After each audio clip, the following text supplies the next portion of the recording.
Madam ঢুকেন ঢুকেন, ভিতরে ঢুকেন। আরে কেন ঢুকতে বলতেছিস এভাবে আমাকে?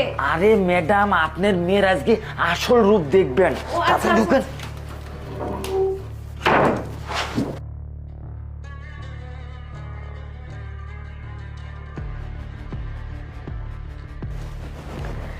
মা মা এ রে রেজাউল, তুই এখানে কি করতেছিস?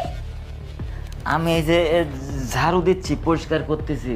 ও মা কোথায় গেছে? ম্যাডাম তো অফিসে গেছে। কি? ছোট ম্যাডাম, আপনি কলেজে যাবেন না? আমি কলেজে যাব কি যাব না সেটা কি তুই আমাকে বলে দিবি? তুই হচ্ছিস এই বাড়ির কাজের লোক, কাজের লোক, কাজের লোকের মতো থাকবি। এই শোন, তুই এখান থেকে যা, আমি বাড়িতে একা আছি। তুই বাইরে যা, বাইরে গিয়ে দেখ আশেপাশে কোনো যদি নোংরা টোংরা থাকে সেই সব পরিষ্কার করবো। যা যা যা। এটা পরিষ্কার না না, এটা পরিষ্কার করতে হবে না, যা। আচ্ছা ঠিক আছে ঠিক আছে। আরে মা তার মানে অফিসে চলে গেছে, তাড়াতাড়ি ওকে ফোন দে। হ্যালো জানেমান, শোনো, বাড়ি পুরো ফাঁকা।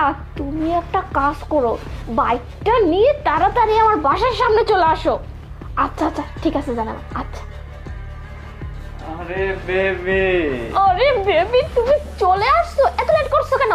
আরে লেট হয়েছে একটু, রাস্তায় জ্যাম তো, এই জন্য আর কি একটু লেট হয়েছে। আরে বেবি জানো, বাড়ি আজকে একদম ফাঁকা। কি বলো? কাজের লোকটা ছিল বাইরে বলছে নোংরা আছে সেই সব পরিষ্কার কর। আর মা মা তো অফিসে চলে গেছে, আর আজকে আমি কলেজেও যাবো না বেবি। কি বলো তুমি? তাহলে তো ভালোই হবে তাই না? অনেকদিন পর তোমার বাসায় আসলাম। যাই হোক, তোমার আম্মু যেহেতু বাসায় নেই, তাহলে আজকে একটু বেশি সময় কাটাবো, তারপরে চলে যাবো, ঠিক আছে? আরে হ্যাঁ হ্যাঁ বেবি, কোনো চিন্তা নেই, আজকে শুধুমাত্র রুমের কিন্তু মধ্যে। আমার একটু ভয় হয়, বুঝতে পারছো? তোমার মা যে চালাক, মানে কখন কি হয়ে যায় আমি কিছুই। আরে শোনো বেবি, কেউ বলবে না, আর কাজের লোকটা তো জানতেই পারবে না, বুঝতে পারছো? ম্যাডাম, আপনি বড় ম্যাডাম বাসায় নাই, আর আপনি এই ফাঁকে এই কোন ছেলেকে আনি আপনি কথা বলতেছেন? এই শান্তা। আমি কিন্তু সব বলে দেব। তুমি না বললে কাজের লোক বাইরে পাঠাইছো, এখন এখানে কি করতেছো? এখন তো সব কিছু শেষ হয়ে যাবে। এই তোকে আমি বলছি না যে অনুমতি ছাড়া এই রুমে আসবি না? কেন আসছিস? বলছি বাইরে যা, বাইরে গিয়ে দেখ কাজ আছে, কত নোংরা পড়ে আছে, আর তুই অনুমতি ছাড়া রুমের মধ্যে ঢুকে পড়ছিস? হ্যাঁ, এটা কোন ধরনের বেয়াদবি? হ্যাঁ রে, তুমি কেমন যে কাজের লোক টোক রাখো আমি না আমার।